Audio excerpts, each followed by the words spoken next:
Hi everybody, I just wanted to come on here and give you part 2 of my story time of the whole entire event, situation, whole thing going on with a certain person.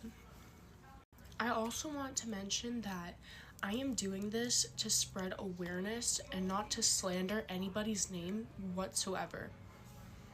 None of this has ill intent. I'm not doing this for clout. I'm doing this to help others and maybe even allow others to tell their stories who are too scared to.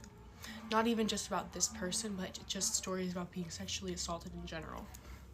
There was in fact an after party for a small group of creators, and Ashley invited me to go back to her dorm.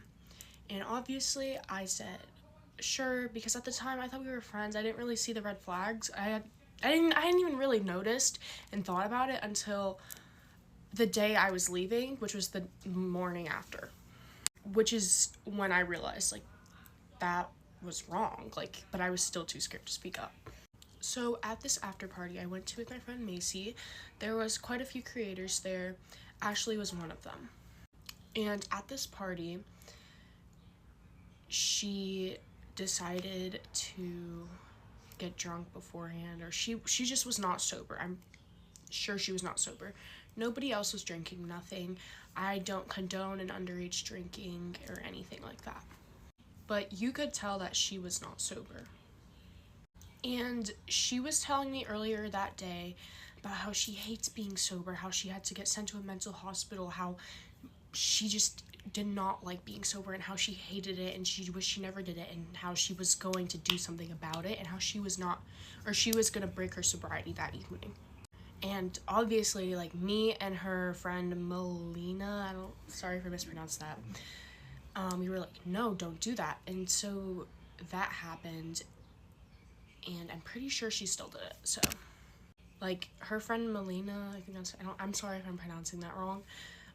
You guys probably know her on TikTok. She literally pulled her aside for a 35 to, I'm guessing, around an hour-long conversation, just telling her about how she should not be doing that. And she still decided to go out of her way and break her sobriety. Adderall, drinking, and smoking. And by the time that party was happening, I could tell she was not sober. So I tried to keep my distance from her, and I could tell me doing that really, I think, sent a signal to her, but at the same time I didn't. I don't really understand, because she would still try to talk to me and try to touch me, and I kept on moving away.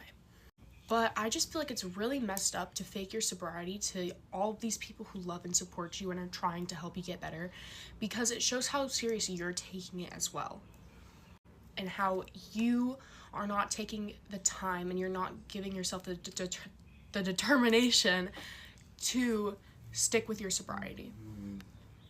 That was not a fart, by the way. That was my chair. She also decided it would be a good idea to hand out her unprescribed medication at that point to people at the party, or attempt to at least. But I don't want to speak any more about this. This is my last video I'm going to make. If there's any questions, feel free to DM me. If you have any similar experiences and you need help or you want help, please contact me, a loved one, or the law enforcement near you. Just please get help and please find support. You got this. I love all of you so much. Thank you guys for all of the support in this really difficult time for me, and I love you guys so much.